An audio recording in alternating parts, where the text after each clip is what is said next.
Сәлем құрметті көрермен, арнамызға қош келдіңіз. Видео астында бір ғана лайк демесін басты ұмытпаң. Президент ғылым мен техника саласындағы ядролық ғалымдарға Әл-Фараби атындағы мемлекеттік сыйлықты берді. 24 қазанда Әл-Фараби атындағы ғылым және техника саласындағы Қазақстанның 2023 жылға мемлекеттік сыйлығын лауреаттары белгілі болды. Ағымдағы жылы сыйлық Ерлан Батырбековтың жетекшілігімен Қазақстан Республикасы ұлттық ядролық орталығының авторлар ұжымына атом энергетика саласының құру және атом энергетикасын енгізу бойынша әлемдік деңгейдегі зерттеулер мен тәжірибелер жұмысы үшін берілді. Қазақстан Республикасының көміртегі бейтараптығына қол жеткізу стратегиясы делінген ақорданың сайтында. Бұл сыйлық ғылым мен техника саласындағы көрнекті жетістіктері үшін 2 жылдан бері беріледі.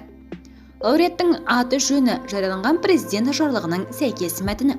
Қазақстан Республикасының Әл-Фараби атындағы ғылым мен техника саласындағы 2023 жылға мемлекеттік сыйлығы Қазақстан Республикасының атом энергетика саласын құруға және көміртегі бейтараптығына қол жеткізу стратегиясын іске асыруға арналған әлемдік деңгейдегі зерттеулер мен әзірлемелер тақырыбы бойынша жұмысы үшін.